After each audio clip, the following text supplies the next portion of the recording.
Welcome to the Visual Kei Podcast. I'm your host, Frederick, also known as Whirling Black, and with me today I have... And I'm your co-host Alexi, formerly known as Disposable and Karma's Hat on the internet. And I'm your podcast producer and editor, James, also known as Plant. And I feel like I'm going to sneeze, so I apologize if I just sneeze randomly in the middle of when you're talking. Yeah. And on this second episode of the Visual Kei Podcast, we're going to discuss the topic of some of the most important Visual Kei bands of the 1980s. And with us today to help us do that is a very special guest, Johnny, also known as Jigsaw. Hey guys, thanks for having me. So we might want to be transparent that we actually already recorded this episode once, but due to technical difficulties, we were unable to use it, so we had to scrap it. So this is a second take, hopefully much better than the first one. No, it's going to be exactly the same. We're going to just script the entire thing, redo all the same jokes, everything. Yeah, this is actually all scripted, just so you guys know. Yeah. but yeah, Yanni, so since you're our guest today, I figured it would be good to hear a bit about your background and how you got into Visual Kei in the first place. Oh yeah, well, it's kind of funny how I got into it kind of unintentionally at first because I was just browsing the internet for some anime-related stuff, I guess. And then I accidentally clicked on a website of a Hungarian alternative community. Shout out to ld50.hu. It was like an article series about Visual Kei music videos, or just in general, like Visual Kei news, but they also had like music videos uploaded. So I was already interested in like Japanese pop culture and stuff like that. So I was like, I haven't heard Japanese rock music before. Let's see what this is. So I basically just watched everything there, which was like Sakurai Atsushi's Sacrifice music video. And then there was a video from Noir Fleurir, which was an interesting change from Atsushi, to say the least. I also recall there being some Kagero, Malice Miser, things like that. And from there, I just kind of went out discovering everything I could through the random rotation sites and whatnot that were available back in the day. And then I also found like internet communities who helped me like open my eyes for this whole thing that is Visual Kei and Japanese music in general later. So it was all music videos at first, like you didn't get any MP3 downloads or anything. It was just like a whole bunch of videos. Yeah, basically it was, the visual impact was there in full force. Yeah, I think that makes sense. I mean, you certainly get the most visual out of the Visual Kei if you have a PV to go with it. Yeah, certainly. It was very interesting, like especially seeing how all these bands were like categorized as Visual Kei, yet I mean Malice Miser is pretty different from Kagero, so it was like a nice smorgasbord of styles. There's not a bad selection either, like that Noir Fleurir PV has the same like standard key party video production quality, which is incredible. Oh yeah. Oh yeah, definitely. I think it was the one with the scream masks. I mean, it's interesting how the quality dropped towards the end. Or wait, no, scratch that. I don't know. I don't remember. Did it? Was Alien a second album released by Key Party? Yes, I want to say, but so the quality definitely dropped down towards the end. Yeah, I think it's probably they couldn't afford the same ghostwriter anymore, so they used to let the bands write their own songs, and yeah, there is no PV either. Yeah, but let's not get into Key Party now. We will make an episode about that later for sure. Yeah, of course. So wait, Yanni, it was all thanks to anime. You said you were looking for anime and just happened across Visual Kei. Yeah, it was indirectly thanks to anime. and my wandering eye drawing myself to that one link on that Google search. but was But this? I don't actually know what I was looking for. So I mean, like what it was.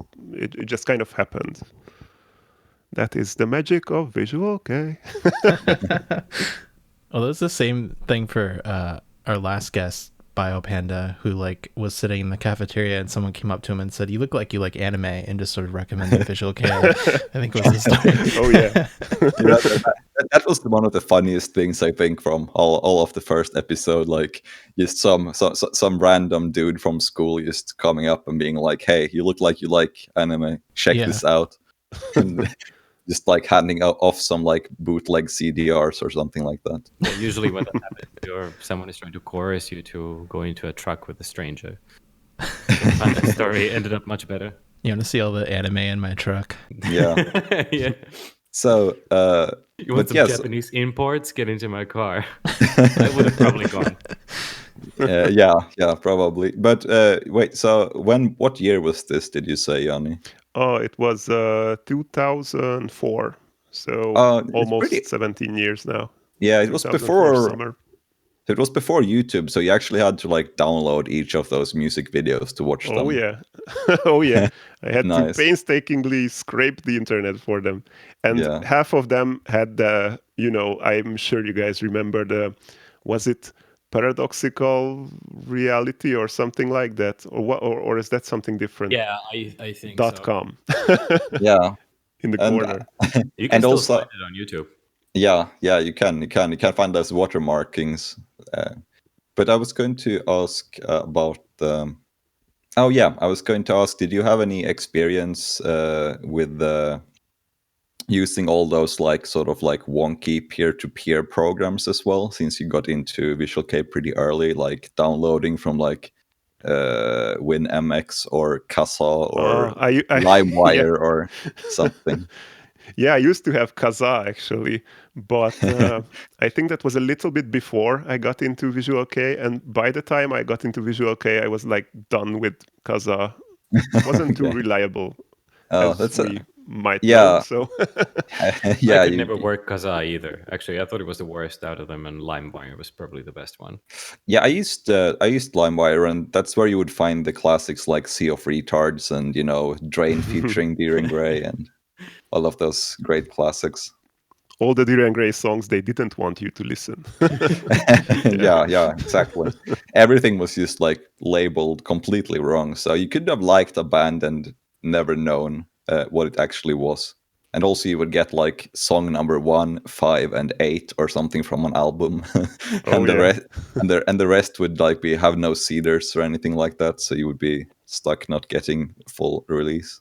Those were some wild days. The Wild West or Wild East. Yeah. So speaking of nothing, how shit, this was the worst transition ever. No, that was a great segue. Continue, please.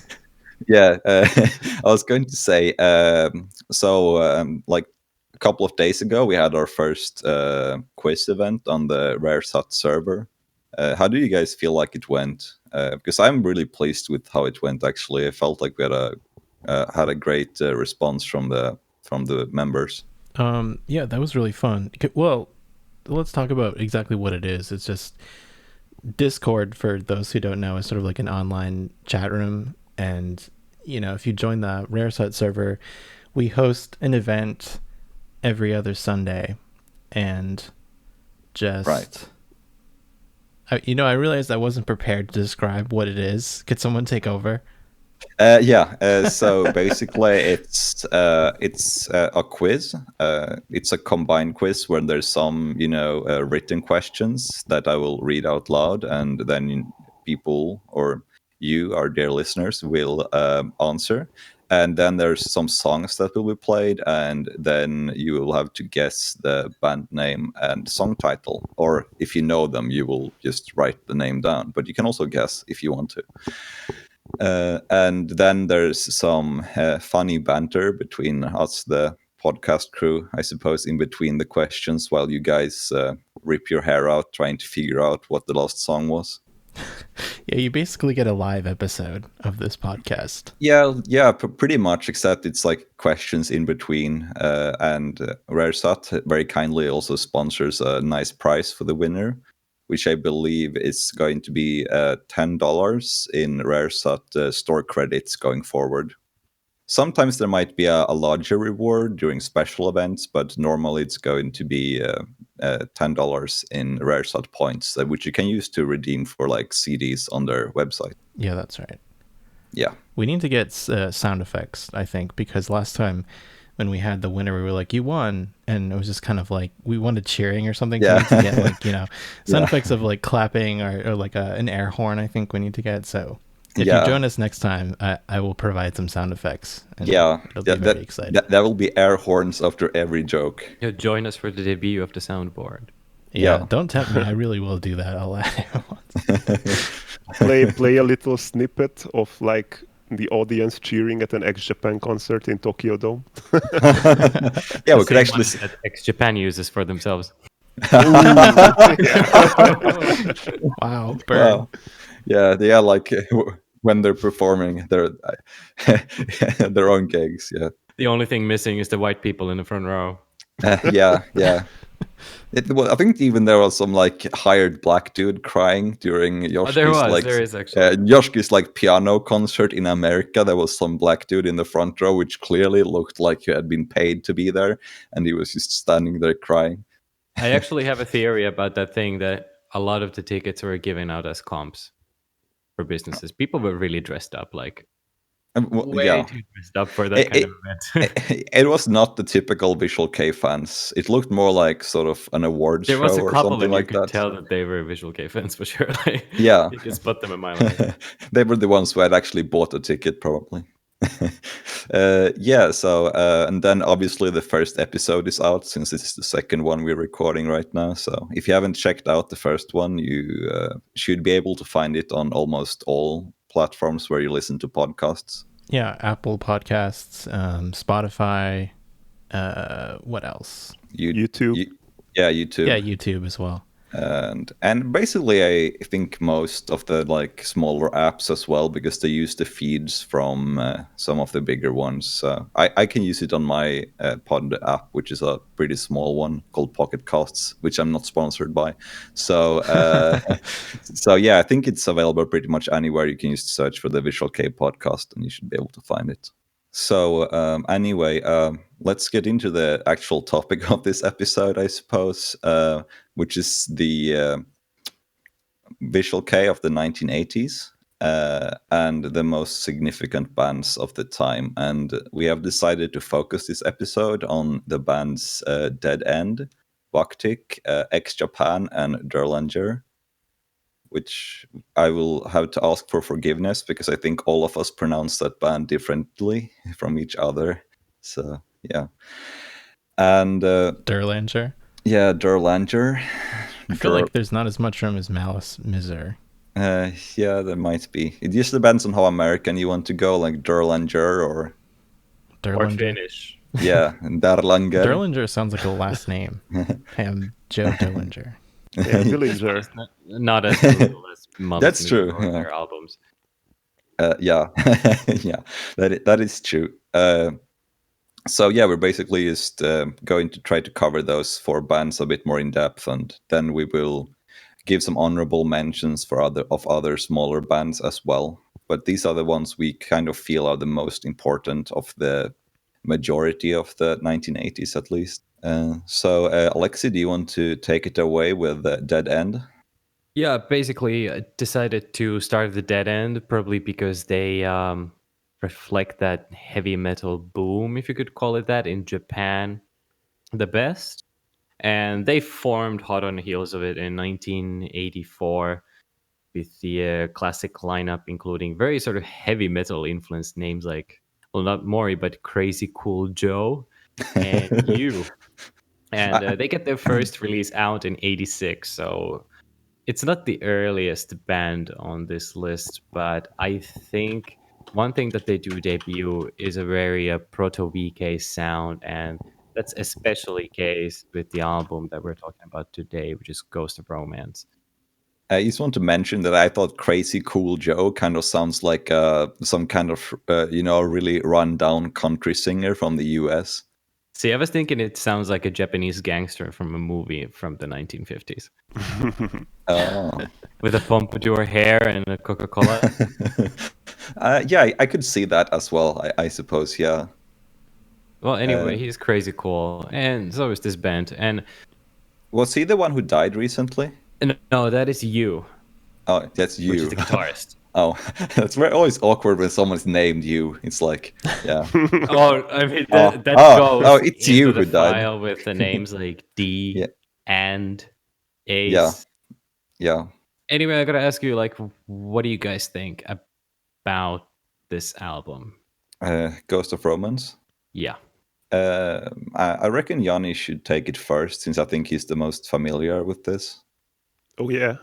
So I think actually this might be my favorite Dead End album because of its like heavy metal sound. I enjoy that side of them a bit more than the more proto-VK stuff. I mean, obviously the first album, Deadline, was very much like steeped in heavy metal, and this one, Ghost of Romance, is still very much like has that sound, but also it has elements that will later be developed into this very interesting sort of mixture, like kind of progressive styles. I guess you could call that proto-VK, like the guitars in the Godsend, for example, which remind me of what Kuroyume and those earlier Nagoya Kei bands did in the early 90s. It has that kind of atmosphere of just this mystic, very, I don't know, just a very cool vibe that I'm really into, with songs like Phantom Nation is one of my favorites. That one's more leaning on the heavy metal side. Or Skeleton Circus has a great chorus. I love that one. Yeah, I just wanted to mention as well that about those more VK sounding tracks like the Godsend, I was very surprised to learn that Kuroyume basically borrowed most of the song for their track F on their first full-length album Nakigahara O from '93.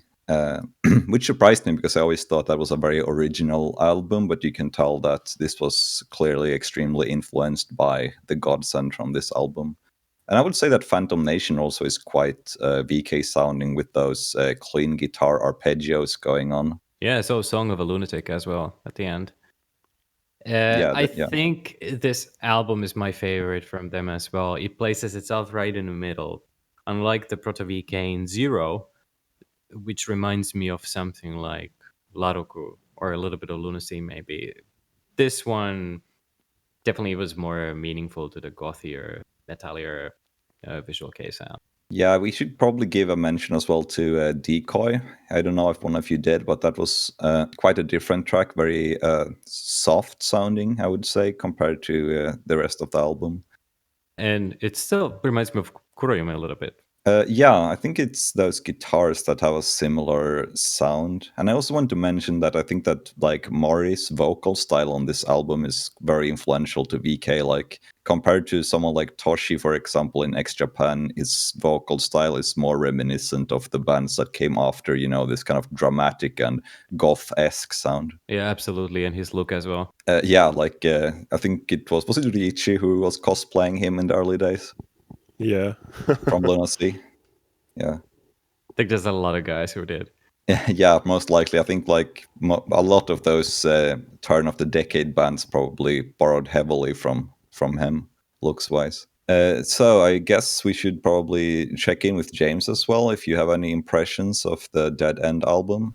Yeah, I really liked it, and I'm just looking at the titles of the songs on this album. There are a lot of really cool ones. Skeleton Circus, Phantom Nation. They have awesome English, by the way, just throughout their career. Like Yeah. stuff that you really perk your ear to when you're like, did I just hear that? Also, how about that album cover? Like, what is that? It looks like something someone would paint while on LSD or something. Is it H.R. Geiger, by the way? Or like a value It's brand it's HR not Geiger. HR Geiger, but it's very very like inspired by that, I think.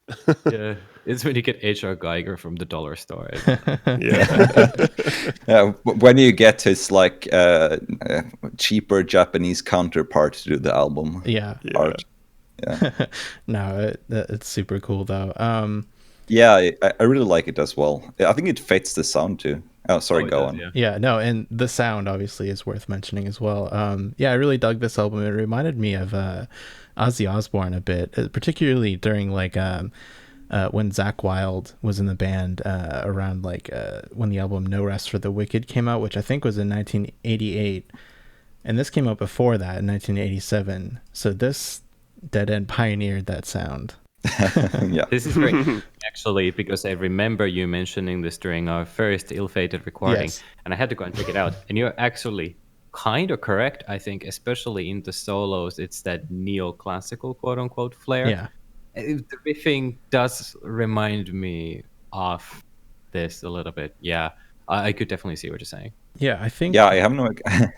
Sorry, It's okay. I was going to say I have no experience on this, so I'm just going to take your guys' word for it.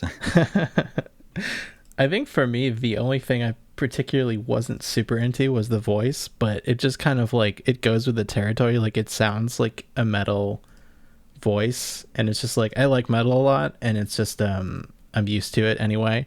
I think generally I listen to metal for the instrumentation more than the voice of the lyrics anyway. Yeah, if you squint your eyes, it looks like dad rock, but if you open it up, you see this Visual Kei goth blossoming. Your eyes. I think that the album is a bit deceptive also because I felt like the earliest tracks on the album is the most straightforward 80s rock heavy metal tracks, Yeah, and then definitely. it sort of develops into a more dense and interesting production. Yeah, I agree. It took a turn at some point, like maybe after Phantom Nation or something like that. It got a bit stranger. Yeah. And with a great finale as well. The more I've been listening to this album, the more I actually like it. It would place pretty high if we were to rank all these albums today that we're talking about, for me personally. I've been really turning on this band, and it's unfortunate that Zero, although very proto-VK, it's just not that interesting. It's very interesting as a historical piece, but for some reason it just doesn't have the same drive for me as this one does. I really like Zero, but I think it's more because I see its influences, how it influenced other bands. Which is massive. Yeah, exactly. Like a track like Serafina or something like that is very sort of a blueprint for how a lot of VK ballads were done later. Yeah, like Lunacy definitely took a lot out of that playbook. Yeah, early on. yeah. Like the Zero is very Lunacy-esque in some ways. I would mention L'Arc-en-Ciel as well. Yeah. Like really early L'Arc-en-Ciel. Mhm. Yeah, Definitely not the late one. No. Yeah, it's not the Hyde's solo album from 2020. Yeah. Should we move on? Yeah, I think that's a good idea. And I mean, Dead End was kind of the heavy metal, hard rock angle on the proto-VK sound. So I figured we should move on to a different approach, which is Booktick and their sort of new wave or origins. And Yanni is going to tell us a bit more about that, I think. Hell yeah. I love me some Buktik. So just a bit of a background on the history. The guys in Buktik they formed the band in 1983, if you can believe that early. At that point, none of them knew how to play their instruments, so they had their first gig like a year later, which was still with their old vocalist Araki. And at that time, Atsushi, the current vocalist, I should say, of the classic lineup, was still playing the drums. So that must have been like an interesting sight to behold. And on their first gig, actually, they played only covers from The Stalin, the old Japanese hardcore punk band. And then they began developing their own songs in a kind of with a mixture of like this punk, post-punk, and new wave stylings. and they were very much influenced by Bowie, like not David Bowie, but the Japanese rock band Bowie. I mean, some of the members even went to the same school as those guys, and especially Hisashi, the main songwriter and one of the guitarists, he was the one who really looked up to that band and wanted to kind of mold their own image after them in a way. So they began writing these tunes, and their popularity rose bit by bit. They released an independent album, Hurry Up Mode, which was a pretty nice, like, post-punk, new wave kind of beginning. Actually, I didn't know this before, but as I was looking into information, just to prepare for this podcast, I found out that actually that album, Hurry Up Mode, was the very first independent album to be released on the CD format in Japan somehow. Oh, wow. Otherwise, it was released on vinyl, of course. So yeah, they pretty much blew up after that.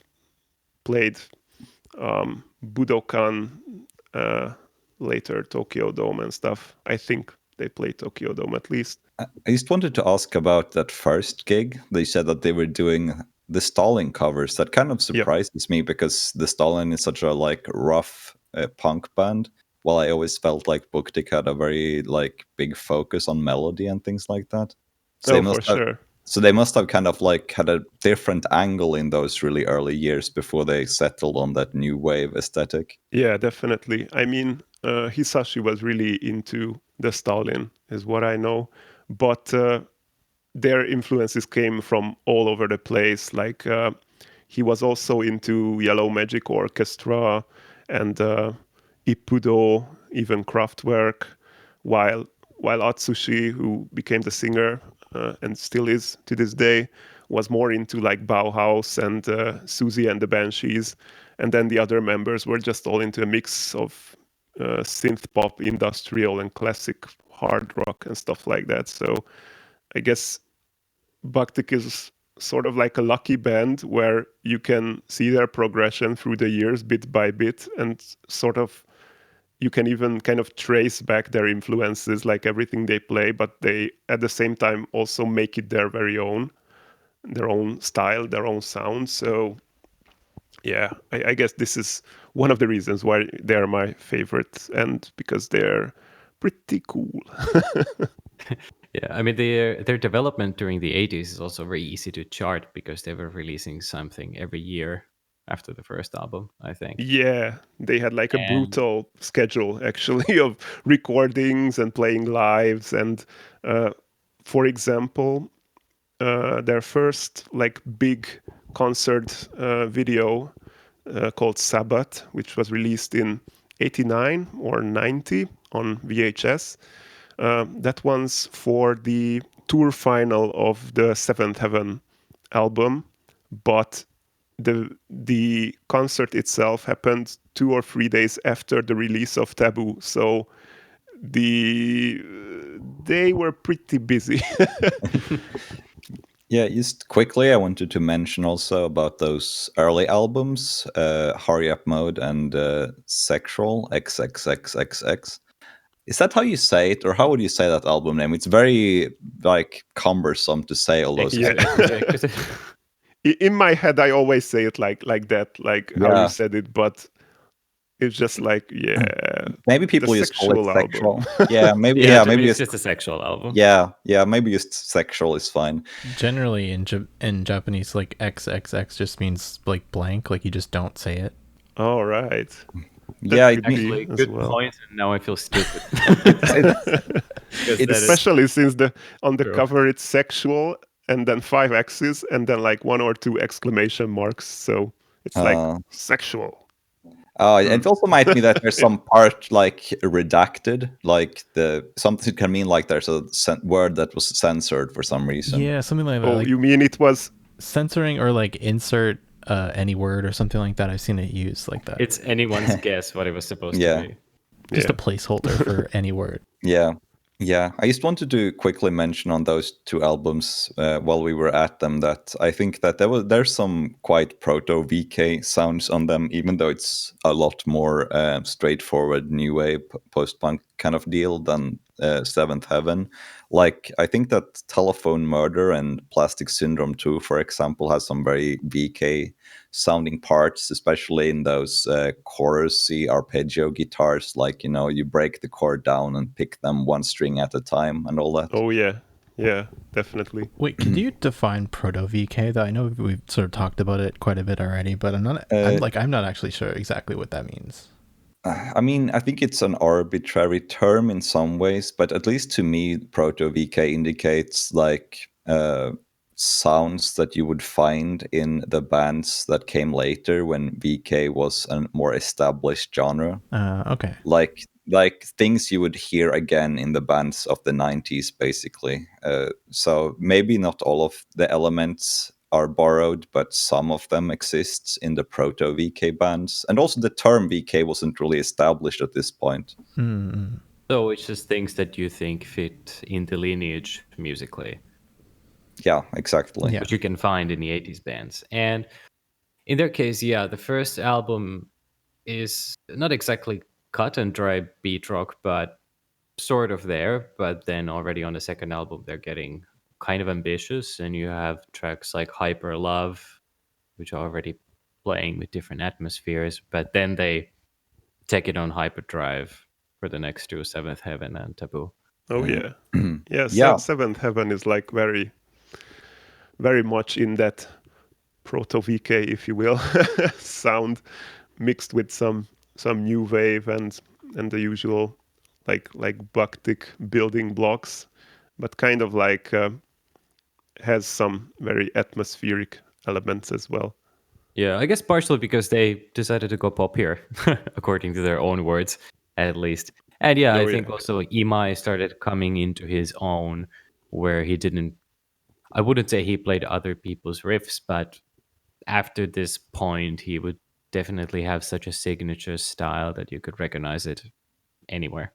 Yeah, he definitely came into his own as a songwriter. And I also think that they got more comfortable combining elements from different genres and doing it in a convincing way. It doesn't feel like it's tacked on. It's just a very nice sort of mix of different sounds that work very, very well together. And it's interesting that they claim that they went lighter, because I kind of feel like there's some pretty dark tracks on this album, like Castle in the Air reminds me of their later track Aku no Hana. It has this kind of gothic edge to it, I think. Victims of Love is also kind of dark, but maybe it's just sensual. Yeah, So I he's think just really feeling it. and then there's tracks like Oriental Love Story that to me sounds a lot like a mixture between Luna Sea ballads and like a Shasna pop chorus, which is a very original take of mine, I think. So it might just be a terrible hot take, but I stand by that. I do think it has an extremely poppy chorus. I can hear it. Yeah, I think so. Actually, that one was like one of the songs where that took the most time for me to actually appreciate it over the years. I always thought it was like, it's like a throwaway, boring, overly long ballad type track. And I'm not really a fan of like slow, light songs usually. But I've really come around to it. It's pretty nice. So James, did you listen to this album? Which one? We're talking about two, right? We're talking about Seventh Heaven right now from 1988. I did listen to it, but I'm gonna be real. I kind of forget what it sounds like because it's been a week and I only listened to it once. I remember enjoying it though. Like I didn't dislike it at all. I think last time when we were recording this episode, someone called it fluffy, right? Was that you, Yanni? Yeah. Yeah, I agree with that. It was fluffy, and I don't know what that means, but it suits. Like it's very light and new wave and fluffy. Was there anything that surprised you or like took you off guard that you weren't expecting when you were listening? I think just the whole sound of it, actually, because I've only heard Bactic's newer stuff, like their last few albums, and they've changed styles considerably since then. So it kind of just was like, oh, this is not what I was expecting at all. Yeah. Yeah, I was going to say also that I think there's a great variety of sounds on this album. You have, I mean, my two favorite tracks on this album are Physical Neuros and In Heaven, which are very high energy new wave rock tracks with lots of VK flair. But then you have tracks like that Oriental Love Story, which is a very long ballad. So the variety of sounds, which is a signature of VK, I would say, is already on this album. Desperate Girl is also very intense. Been a huge fan of it for a long time. Desperate Girl is, I think that's one of my favorites from this album. Actually, the first song ever composed by Hidehiko, the other guitarist, to make it onto the album, because he actually composed one of their first ever songs, I think, like in their history, but they didn't record that one. And that's one of the songs that could have probably fit on the previous album. Yeah, I guess it still has that kind of I don't know how to really describe it, that playful like guitar melody, but also kind of hyperactive. You know, when you listen to Bowie, you know exactly what that is. Yeah. So easy to draw a line from them to Bactic, and it kind of allows you to understand their sound a lot better.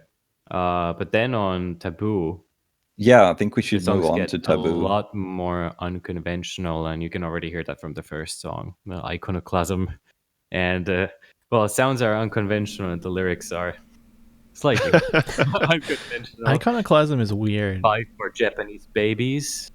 Anyone? Oh yeah. Let me Kiss What? me, I am an embryo. Let me ask you guys a question. So on Iconoclasm, that reminded me of Sakurai Ao from Lab the Basement on the track No Skin of My Ass, which is a great title. Oh yeah. The Full Metal can hear Panic it, yeah. remix. That like the remix, he sings in that like very like almost narration monotone English. It's very similar. If you Yeah. check out the Full Metal Panic remix of No Skin of My Ass, I think you'll be able to tell what I'm talking about. That's a good reference, yeah. It's not very far-fetched. I mean, Caligari started as complete Bactic worship.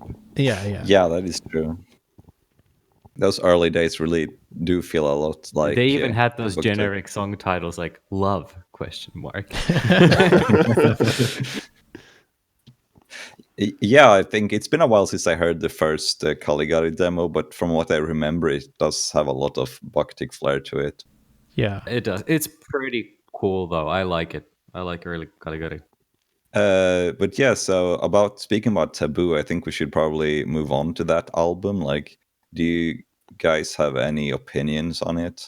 I just like to say that when the beginning of Iconoclasm hits, it's like, that's it, boys, I'm home. It's like a very, despite all its like experimental edge and weirdness of the whole album, it's like I don't know, it's like a comfort food for my ears, to say a very unpleasant sounding metaphor. Comfort sounds. I don't know. Yeah, it's No, a very it's very understand cozy. what you mean. I believe that actually when I saw Bactic live for the first and only time in 2016, I believe it was, I think they actually played Iconoclasm, which might have been the only really old track they played. And I think they did some like more modern version of it, though. I think they might. Have they done a remake of it in later years? In 92 it was, I think. Yeah, in 92 they released the album Koroshi no Shirabe. This is not greatest hits, which was like a remake, re-recording and rearrangement of previous songs, and there they re-recorded Iconoclasm in like a more industrial-ish, modern, heavier version, and that's the version they played ever since live, which I'm kind of like pressed about, because I like the original one like much better with that bouncy guitar part. Yeah, it's more kind of groovy. I thought that the version I saw live was so different from the one from this album, and I wasn't sure why. But now I know why it sounded so different. I also prefer this older version. I thought that the new one wasn't as catchy, and the guitars aren't as nice sounding. Yeah.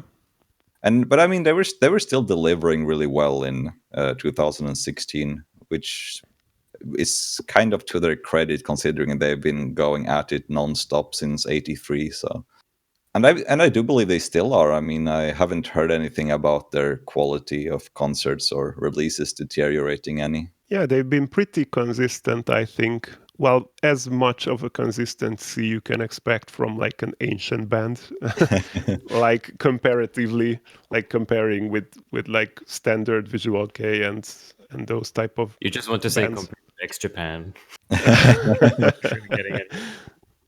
Yeah. So, but still about the album, my notes on this album has disappeared, so I'm just going to let you guys have at it for Taboo. I think their biggest innovation for this album is that the emphasis goes away from the riffs to guitar textures, and this is something that they would build on a lot later on.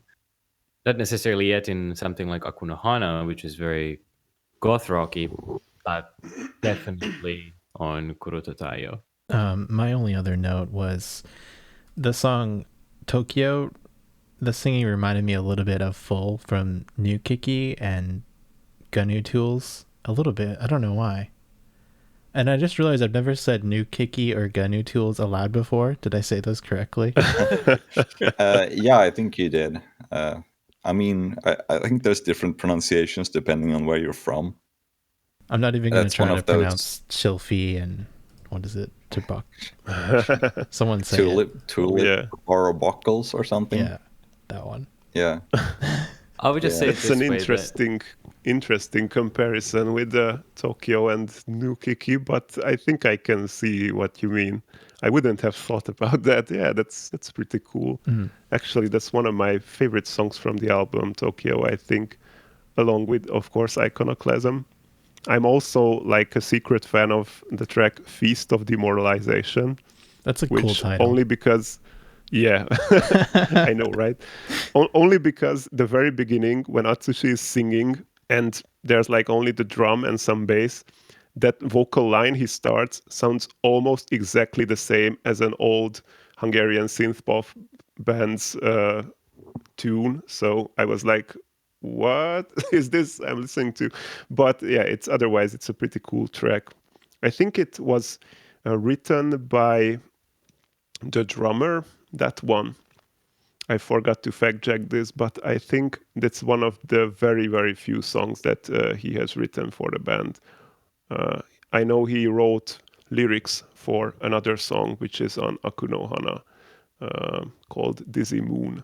And then it basically ends with Just One More Kiss, the hit that put them on the map. Oh, Speaking yeah. of fluff, like, That song Yeah, though, that's a classic. The PV is amazing. I'm so happy I think their own YouTube channel actually uploaded like a high quality version of it, like straight from the master. yeah, can- So you can view it in really nice quality on YouTube, and their hair just looks fantastic. All the glorious hair. Yeah. Yeah. there is also a grandfather live edition of this song with Kiyoharu, where they perform it at some festival. Oh, Like yeah. 2009, 10 something, yeah. Yeah, They it was- had Kiyoharu play at the Bhaktik on Parade festival in. Yeah. I'm just looking at the DVD over here to like cheat a bit. It's 2007. Oh wow, okay. Let's just say that Kiyoharu somehow started looking 50 20 years ago. He hasn't fucking looked any older Again, or younger since. Alexi, again, that is the magical Visual Kei. Yeah. yeah. Yeah, I would just end it on this note that if you start looking for Bhaktik influence in bands, you'll find it. It's everywhere.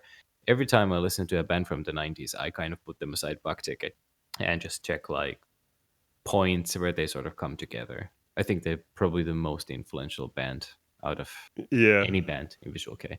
for sure. One of the key bands for sure. Yeah. Yeah, and I think that even though the new wave sound of theirs didn't really permeate through the scene, I think a lot of the details from the songwriting definitely did. Like Alexi was talking about the riffs and the riffing style and all that.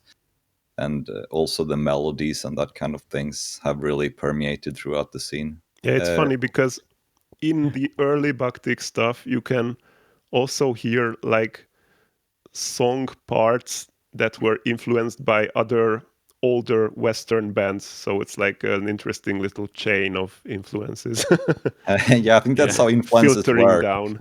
Isn't that how music generally works, though? You are influenced Oh, by the yeah. one that came before you. Until you go back to like all the way to the beginning when it was some dude like drumming on a skull somewhere in a cave. Yeah, that's how music started. Obviously, that was the best. And the Skull Drummer's demos were the best. Yeah, course. yeah. Yeah, Before they sold before he out. went major. Yeah, yeah, exactly. Everything after the Bronze Age is poser stuff. So. Yeah. Yeah, exactly. Yeah, only listen to like the true stuff from like the Epic of Gilgamesh and things like that. Oh yeah. But yeah, I was thinking that we should probably move on to the next band, which is X Japan, and I think that they might be not sound wise, but definitely, when it comes to the general look and attitude of Visual Kei, I would say they were probably the primary inspiration for a lot of bands. They formed in 1982, which was quite early, and even before that, I think the drummer Yoshiki and the vocalist Toshi was together in some school band I read about from like 1977, since they were 11 years old. Have you seen pictures of these old bands? They're like legitimately looking like Japanese students with Beatles haircuts and everything else. Yeah. They were 11 years old at that point, so.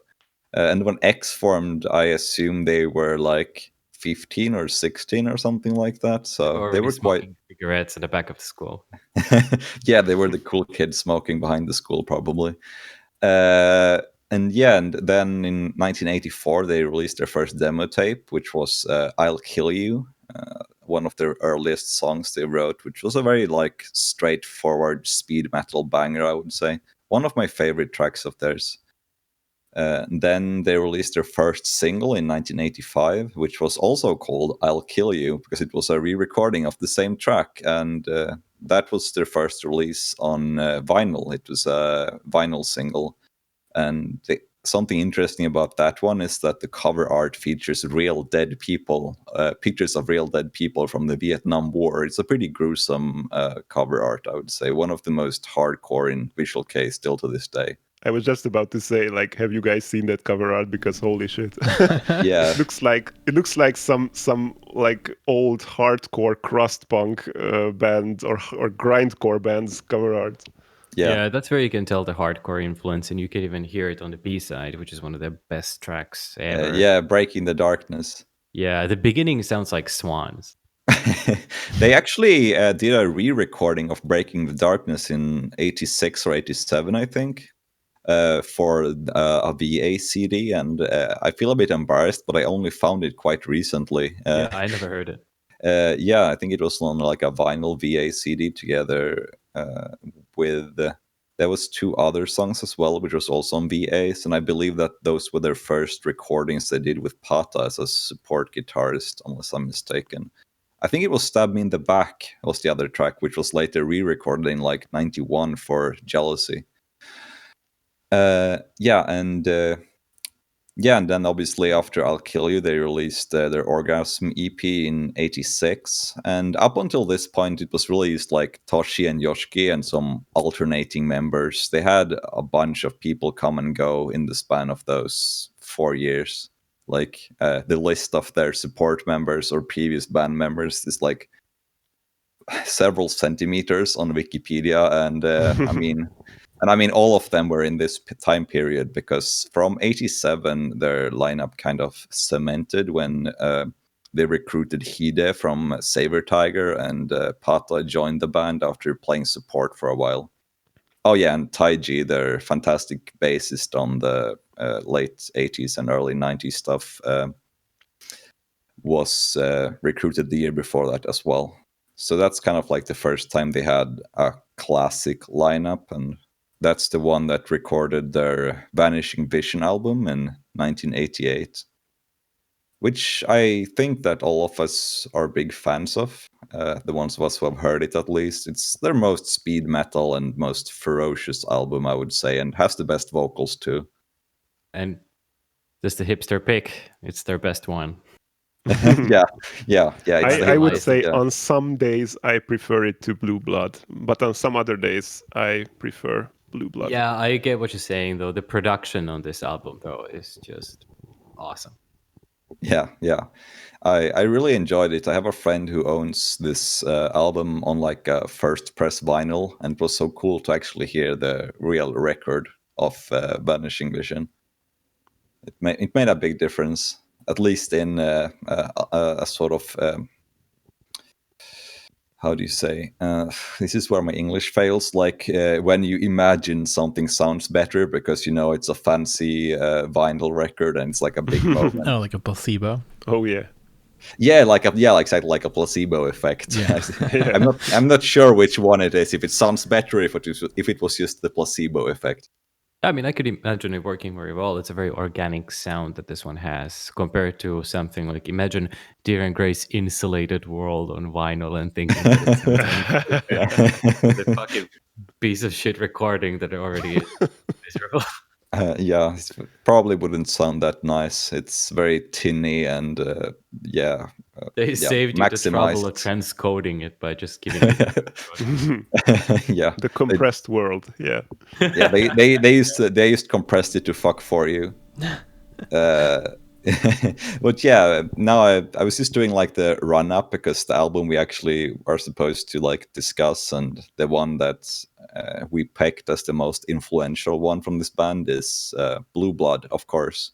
Like I would say their big break. Before that, they had some momentum starting in like 87 and 88, but I think 89 with Blue Blood was when they got their major break, when they released songs like Kurenai and, well, Blue Blood and Weekend with its fantastic PV and all that.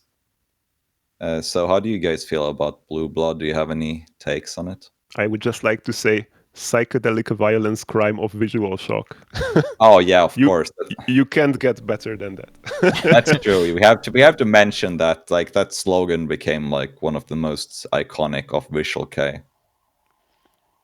Yeah, and I mean, it kind of spawned the Shocks magazine, which had, I think, Hard Shock magazine or something in the subtitle, or Visual and Hard Shock magazine. Yeah, I would just say that Blue Blood is kind of the point where all the roads in the ex-Japandom converge. So there is a little bit of everything. You got like Hida's sort of party hard rock track in Celebration. You got the sort of classic Yoshiki metal tracks in Blue Blood and Rose of Pain. Then you got his ballads in a moderate, reasonable amount. Obviously, Kurenai re-recording as well. It's great. Yeah, and even Taiji gets to show off for the last time. So, in a way, it's sort of the complete X package. But maybe just as me, because I didn't grow up with this album, so I find it a little messy and inconsistent, and it's pretty hard for me to sit through all of it. But the hits are bangers, so. I was actually going to say that this one for me might be one of the more consistent X-Japan albums. God damn because it. like there's not too much of anything, or it doesn't really veer into any weird direction too much. Like, okay, there's maybe like 2 ballads. Okay, there are like 2 kind of street rock, glam sleaze rock tracks, and then there are like the usual speed metal So what you're saying is that you prefer this to the albums where it's just ballads? Yeah, well, you caught me. Yeah. She's going to lose your number, sir. Yeah, now we will never get a Yoshiki sponsorship for this podcast. He's never going to be a guest. Oh, damn. Okay, Yeah, guys, but, cut this out. yeah, we will leave this on the cutting floor. Visual Kei Podcast on Disney Plus. Yeah. Yeah, I was going to say just about this album that I think that to most people, and probably to me as well, it represents like the peak of X Japan. Like some would argue it's Art of Life, but I think that most people would probably consider Blue Blood to be their like peak album, and like from that point on, they still released a lot of good things, but I think it's like the last that is classic through and through, besides Art of Life, but that's a cheat because it's just one song. Yeah, but you can say that it's kind of part of a similar period because Art of Life was supposed to be on Jealousy. So Yeah. when you imagine that as kind of the whole package of like what it was originally supposed to be, I would put this as the most ambitious period. And then Yeah, Dahlia is like the afterburn when everyone is like at least 1 foot out the door. yeah. I mean, I think Hide was already starting to focus on his solo project by the time Dahlia came out, so they were not that as motivated as they had been. And I think Josh Keats sort of like lost more and more interest in that kind of like original speed metal sound they had going and focused on the ballads. But And that Toshi was more interested in Scientology. yeah, it's his weird cult stuff. But I was just going to mention as well that I think that this album was also, you know, I said that Vanishing Vision is my favorite album, but I think that is just because I prefer that more raw sound they had then. I would probably argue that technically the best album, like from a more objective or a general population point of view, probably is Blue Blood. My favorite song is still Kurenai, so I got it in both. So Yeah, that is true. But I think that the Lucky. version on Blue Blood is superior, though. I don't really like it with all English lyrics. I just like to ask James, what did you think of this album, like in the context of heavy metal or like a metal album? I thought it was pretty good. I mean, it's pretty thrashy, and I like thrash metal a lot. And it was kind of surprising how not typical Visual Kei it sounded to me. Like, I think you could recommend this album to someone who has no idea what Visual Kei is and just likes metal or thrash metal. It's very approachable. Yeah, I Oh. agree. they have a gigantic following in Finland and many other countries in like the traditional metal community, especially 10 something years ago when they really did have some kind of a window to come here and tour consistently and get big crowds, but no. They Can't. they have a big following here as well, especially with people who are really into like 80s metal and things like that. I have a bunch of acquaintances who aren't into Visual Kei at all who really, really like X Japan, but they don't listen to any other VK. I did send them some Dead End though, and they said that it was nice, so I'm working on it. I Do you think we guys- can take a moment also to laugh at Yoshiki claiming that they're not a metal band.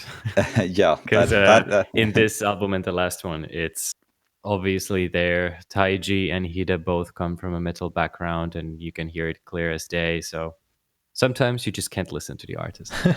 Yeah. No, especially And I remember you saying that before I'd actually heard X Japan, and I was like, so I didn't expect it to be so metal, but it's like, yeah, this is totally metal. just for the sake of the audience, we might want to mention that James had never ever heard X Japan before. Yeah, I mean, before doing the research for this episode. yeah, I mean, I had a really weird entry point into Visual Kei, which we talked about last time, and X Japan was always something that I knew about, but just for some reason never got around to listening to it. But yeah, I like them. I dug this album, and I'll check out more of their stuff. Yeah, I really think you would like the Vanishing Vision album before that if you enjoyed this one, because it's more of the same except more rough. Yeah. Yeah, I think Vanishing Vision is something that I could recommend to like a regular person. Yeah. A normal human being. A normie. Yeah, basically, like I wouldn't go around in my trench coat finding anime fans to show it. Like, Yeah, it's not like recommending, like this obscure Ass and Arrow single you were talking about earlier. do you like Paradise? Yeah. No, nothing like that. Yeah, it's extremely good speed metal. That's how I would put it. Yeah, Yeah. with some unique Japanese flair in some places. Next band. And yeah, I think so. I think we should move on, and Alex is going to take us through Derlinger. All right, so Derlinger, or however you want to pronounce it, was formed in 1983. They took a long time to really get going. Members changed quite a bit. One demo was released with the original vocalist called Girl. The demo, not the vocalist. And the demo is fine. I would say it's very heavily ex-Japan influenced, but at the end of the day, it's just still very mediocre speed metal on the vein of X. But then more member changes and eventually get the classic lineup with Cypher, Kyo, Seela, and Tetsu, with actually two of the members having brushes with ex-members in Kyo being in Saber Tiger and Tetsu being in Dead Wire with Taiji. So then, I just want go on. to interject that they also recorded the demo tape Sadistic Emotion with the first vocalist Dizzy before he left, Oh, right, yeah. which is worth mentioning. I think it was the last thing they did before he left. Yeah. Sorry, go on. Well, they were kind of on their way. I think Cypher is probably the main writer for this band, and he seems to have lost interest in making strictly metal music. And you started hearing influences from bands like Baktek and a Finnish band called Hanoi Rocks, which I think it's very visible both visually, and then you can hear it as well. And in then 89, you get their album La Vie en Rose.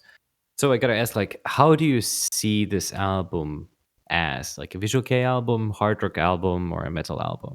It's definitely a Visual Kei album, I would say. I think Yeah, this is. already there. I think this is less of a sort of gray zone than Ghost of Romance, for example, is. I think that La Vie en Rose is definitely firmly in. I mean, it's definitely more in Visual Kei territory than not in Visual Kei territory, but it's still, of course, proto Visual Kei. Still, it's before the genre had fully formed in any way. Yeah, I would agree. And it also has that sort of post-punky flair in tracks like Indecent Two Persons. And then also something like Aphrodisiac. So these kind of things coming from the left field, genre exploration. But I don't think they lost the heavy metal heritage entirely because they can play pretty fast and really rough, which I like a lot. And Kyo has a little bit of that sort of glam rock snarl to his voice when he wants to. Yeah, that is true. I think that vocally you can hear more of the leftovers from the sort of metal era than in the actual music. Yeah, and that will I mean, carry over a little bit Yeah. into his future band as well, Dying Cries. You can hear some metal as well, like in Sadistic Emotion and the Anaphrodisiac tracks. I think you still can hear their Yep. metal background. Probably further away you go in the date of composition, the more heavy metal it has. Because then I the would next say so. album doesn't have almost any of that left. No, that is true. That is true. So, Yanni, do you have any impressions on La Vie en Rose?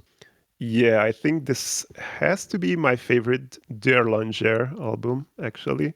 It just has like all the right elements in the right place. As you said, it reminds me very much of like what Visual Kei became as a like more or less genre. Let's say it like that. It has those kind of very energetic, nervous guitars, for lack of a better word. Very interesting production, very punky, but also at the same time kind of has that air of romance and whatnot. Obviously, the title track is a classic. I also really, really love 1999 Shy Boy's Story and Sadistic Emotion. And I think Alexi mentioned Indecent Two Persons before. That one's a great kind of different track. Sort of reminds me of Bhaktik. Well, the guitarist Cypher, I guess, might have been a fan, or I don't really know this actually, but like he was a young, impressionable guy, so with lots of creative juices flowing. So yeah, actually, he wrote like 99% of the album. I think only one song on La Vie en Rose was like attributed to Kyo lyrically, but musically and otherwise lyrically, it was all Cypher's doing. So good job on him. But wouldn't you call Derlanger and Bhaktik sort of like contemporaries more than influences in that sense? Like not like a sort of like senpai kohai relationship, but more like almost like rivals. I think Yeah, I guess you're right. Well, Derlanger released this in '89, and that was already getting pretty close to Aku no Hana. And this reminds me more of shit like To Search from '86. So I think Cypher. Well, I mean, Booktick was huge, whereas Derlanger wasn't. Yeah, So I that think they were is definitely true. looking up more than looking at someone on their own level. Yeah, that is true. Even though they were contemporary time-wise, fame-wise, they definitely did not have the same level of fame before La Vie en Rose came out. Yeah. I also think it's worth mentioning the PV for La Vie en Rose, like how iconic it is for the Visual Kei like movement in general, and for the concept of like fan service in particular. Yeah, kind of like how Fan people looked at service Mori's galore. look. People would also look at Kyo's and Cypher's look, especially from that PV. Yeah, I think that look they had in around that era, which to be fair, I think Kyo kind of stayed consistent to that look during the last year of the band as well, because I think they disbanded not too long after Basilisk was released. Get rich and get out, or get a chance to It was become rich and very get out rapid. anyway. Yeah. Yeah. Yeah, exactly. And then But, I used, yeah. But I think Kyo continued where he left off with Dying Cries, except with that funny EDM element, which Yeah. came from, I guess, his personal interest and being in a band with a guy from a band called Optic Nerve, which is all that and then some. Oh, Optic Nerve, I know them. That's kind of like synth pop, isn't it? Or am I thinking of something totally different? Or, well, there's a lot of bleeps and bloops in it. Yeah, it's pretty like new wave kind of style synth pop. I feel like the intro to this album, La Vie en Rose, tricked me because it sort of sounds like it's going to be a synth pop album.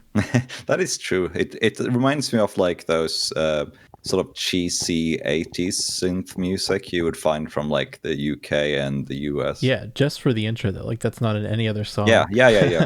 So when I first listened to this, because I didn't know what to expect from it at all, and I was like, oh, this is going to be kind of like a little electronic album or something like that. Maybe something like YMO or P Model style. But no, not at all. I think this stuff was in vogue in Japan at the time, so Yeah. it would leak over. In the same way as Oh, yeah. Gazette would have some dubstep intros in the early 10s. Especially like Derlanger and Dying Cries after them, they had this kind of and even maybe some Bhaktik albums too, I'm not quite sure. Some of these early Visual Kei bands had these little like electronic quirks, like not as main parts of the music, but like here as like an intro or kind of mood setting element.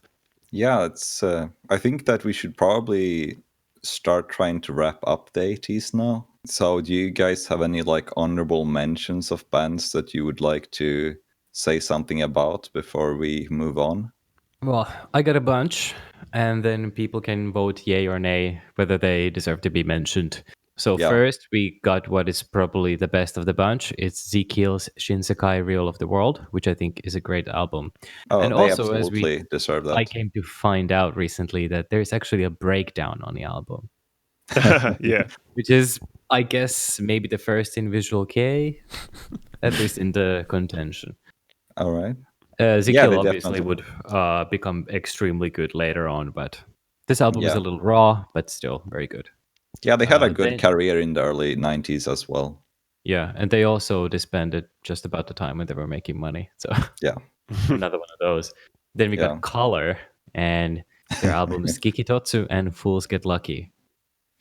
Yeah, but I don't think any one of us are big fans of the early freewheel bands, so we didn't really include them in this podcast. But we might sort of do a episode on freewheel sometime in the future where we try to delve more into this stuff. To use the toilet, I'll be right back and continue where I left off. Okay. Of course. Yeah, while he's gone, I guess I can do some honorable mentions of 80s bands. Yeah. I would go ahead and say that definitely something like Luna Sea deserves a mention, even though they formed, I believe, in 89, or at least they had their first demo release in 89. They definitely became huge in like the turn of the decade. So while they formed in 89, I think they are more a band for an episode on like the early 90s, because that was more like their period to shine. But it's worth mentioning that they had their first 2 demos out in 89, I think, because their demo Shade was hugely influential sound-wise to the rest of the scene. Oh yeah, definitely. It's a very wild and raw burst of youthful Yeah. emotions. Yeah, and it all packaged in a dark and sensual sound. Yeah, and it also introduced the Beautiful. and it also introduced the waltz breakdown in Visual Kei, I think, which is Oh my god, that's a fucking contender for the breakdown competition, by the way. yeah. The 2 pioneers. Well, they kind of took the helm in the 90s. Yeah, definitely. I think that once we get to the turn of the decade, we will have a lot to talk about Lunacy in the future. So hope you all will stay tuned for that. Yeah. Otherwise, there was not much in the 80s, to be honest. Bands might have formed in 89, but they didn't release anything until 90. So other stuff you had was Kama Itachi's Itachi Gokko and Justy Nasty's Pleasure of the Sluts and Crash. One of In my advance. favorite album titles of the 80s, definitely. That's definitely somewhere along the lines of a vagina fucker. Yeah. Actually, Pleasure of the Sluts is like a really good like glam rock or even kind of sleaze metal album, I'd say. And after Yeah, that, they had like 1 or 2 singles or a single and a mini album sort of in the 80s that already kind of went into like an almost proto-VK direction. And then in the 90s, they really took off with that kind of poppy sound. Speaking of the bands we previously mentioned, I think Pleasure of the Sluts sounds a little bit like Hanoi Rocks, and then Crash is already like, well, Buktik, something like that. Yeah. Definitely more domesticated than the first Yeah. album. Yeah. Yeah. Before we wrap up the 80s, I figured we could all just quickly name which were our favorite songs on these albums that we discussed a bit extra. So, do you guys have any favorite track from Ghost of Romance? Just quickly do a round of your favorite track. The last one, Okay. Song of Lunacy. Okay. Yeah, that was banging. I think for me it has to be Phantom Nation. Yeah, definitely Phantom Nation. I think Phantom Nation as well. Just I forget what that one was in particular, but I'm looking at my notes and all I wrote for that was dope. So I think I like that one a lot. Yeah. I Dope think by Despise Ray or the one that you can get. Both are bad for your health. yeah. My favorite was the Godsend, of course, because I am a huge fan of the Kuroyume version of this track.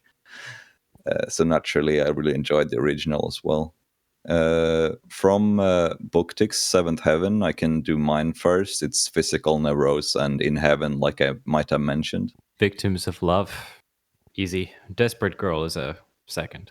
I would have to like combine your opinions and say In Heaven and Victims of Love were mine. James, did you have any note on that, or? So I have no notes on Seventh Heaven, so I'll pass on that one. But I really liked Iconoclasm from Taboo. Okay, yeah, that's fair. I lost my notes from that album, so I will say, Yeah. yeah. I mean, I like Iconoclasm, and that was a track I actually remember. But I think that the PV song is my favorite because I've loved that PV for a very long time. I gotta say, Angelic Conversation. Ooh, nice. I think for me it has to be a tie between Iconoclasm and Tokyo. But basically, this is one album where I don't really have any least favorite songs. Yeah, same. I have a lot of contenders in this one, and I just Yeah. picked this one because it came to my mind first. So I trust my intuition. Yeah, and what about Blue Blood? Kurenai, easy. Yeah, I think I have to say that as well. I mean, it's such an iconic track. You can't go wrong with it. For me, I think I really liked Weekend. Okay. No one else likes that one. No, Shout no, out I to was just Weeknd's about to music say, video. actually. It's awesome. For me, it's a toss-up between Weekend and Kurenai. Okay. And maybe even Blue Blood, the title track. Yeah, that one. Was Yeah, good Blue the too. Blood is first great riff, too. like that kicks off that thing, is massive. Hell yeah. And for La Vie en Rose, the answer is easy for me. It's Sadistic Emotion. I think for me too as well. I really like that intro. Yeah, the intro riff is iconic, I would say. Yeah. For me, this is one of those albums, again, where I don't really have any least favorite tracks, and there are a lot of standouts, but I'm gonna say La Vie en Rose, the title track, and 1999 Shy Boy Story. And Indecent Two Persons. Yeah, for me, it's a four-way tie between those tracks you mentioned and Sadistic Emotion. There's a lot of contenders on this one. It's a great album. Oh, yeah. Yeah. So out of these albums, did you guys have a favorite one? Like if you had to choose between the albums? I think in my case, it just depends on a day. The more I think about it, the more difficult it gets. I've been even thinking about that Dead End one, but maybe right now I have to say La Vie en Rose. That's just what I feel like. Yeah, I think for me, what did I say last time? Ghost of Romance by Dead End? Yeah. Yeah. I think so. Yeah, I really like that one, but I also really like Derlinger, La Vie en Rose. It probably depends on my mood. Yeah, like those two I think were my favorites. I think I'm kind of hesitating between La Vie en Rose, Taboo, and Seventh Heaven. So three of the five. Today it's going to be Taboo, I guess. Fair enough. Okay. What the heck? Okay, and I will say Seventh Heaven then, so we kind of spread our picks out a bit. Yeah. Yeah, so I guess this will conclude the 1980s portion of this episode, and we are going to move forward rapidly in time because we're going to discuss some current news, and I think the most important current news right now is the new Gazette track that dropped the other week. Well, kind of the other week. It's been like 3 weeks at this point for recording. At the point of recording this, but hey, Almost a month ago. we're still. I mean, compared to the 1980s, we are kind of hot on the ball, you know. Yeah. Yeah. We're hip with the kids, you know. Yeah, exactly. We're trying to stay relevant, you know, not only talk about things that happened before all our listeners were born. So since Alexei is our resident Gazette expert, I figured I would let him take the lead on this one. Yeah, I honestly don't think this band needs any introduction. They're going to release an album this year, and they just put out their newest song on their anniversary called Blinding Hope. And first, just like on our first recording, I have to ask, who here is a fan of Gazette? I am a fan. I would say not a hardcore fan. I would say a casual fan, but I'm enough of a fan that I have seen them live once at least, and I've listened to at least all of their material once, I would say. I don't think there's any songs I've never heard at this point, but there's only a few releases I keep coming back to, and it's probably no secret to you guys, but for transparency, I definitely am a bigger fan of their early stuff than their later output. Yeah, that makes sense. I'm going to go ahead and guess, and that's everyone in this. Yeah, I mean, I wouldn't say I'm a fan, really. I did have a period at I think I was like a teenager and I got really into their early 2000s stuff, but I haven't really listened to them much at all since then. Did you tell your mom that it's only a phase? Yes, it was. Yeah. Putting on Stacked Rubbish and just feeling the, The record scratch. yeah, and- yeah. Yeah.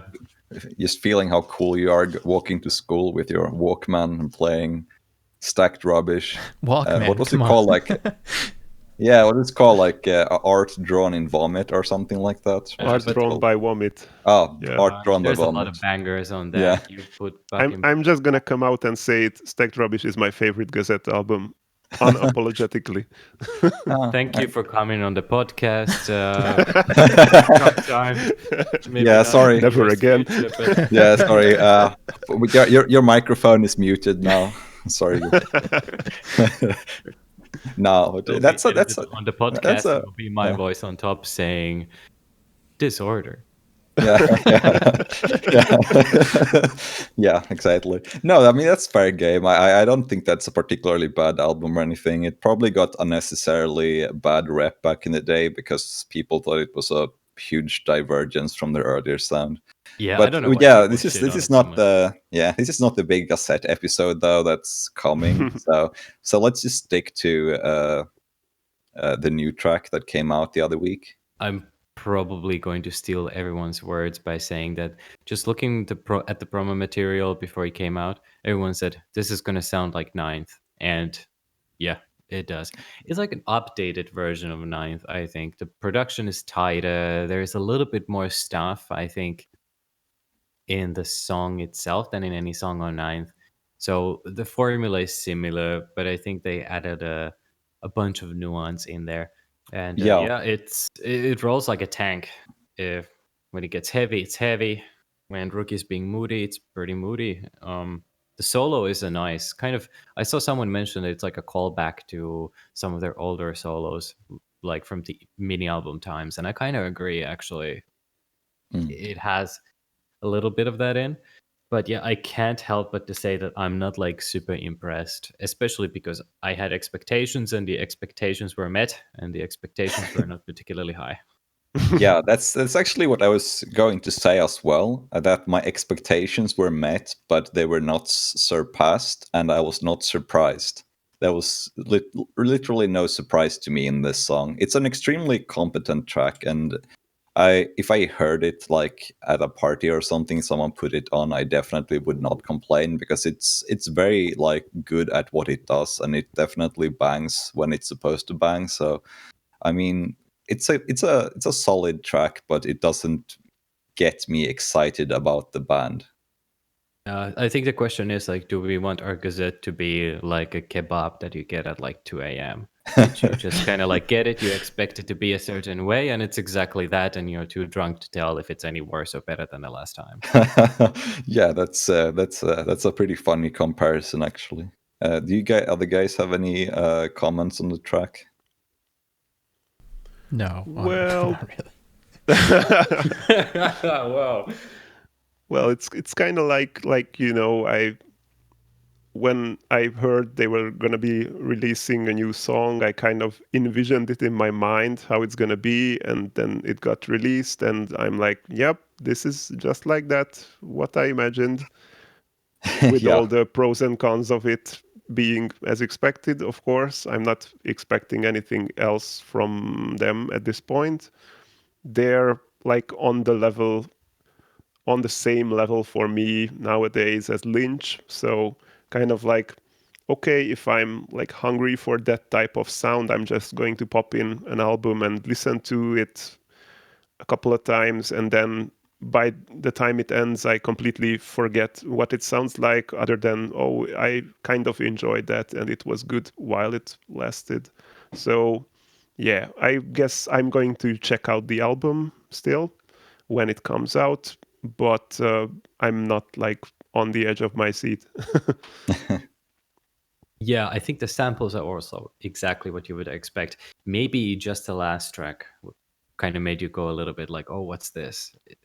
something a little different from the usual formula. But it sounds like they discovered a new synth because it's fucking in every song Oh in there. no. Oh no, yeah. You're right. Yeah. Yeah. When they get excited about something, they're like really in. But if you loved Ninth, I think you'll love this one. Yeah, I think, honestly, just somehow my mind is able to already imagine all those songs in their entirety just from like a 15-second sample, which is not how it should be, considering that this band used to change pretty rapidly. Like something was always a little changed up, like compare Dim with Stacked Rubbish, or even Dim with Toxic.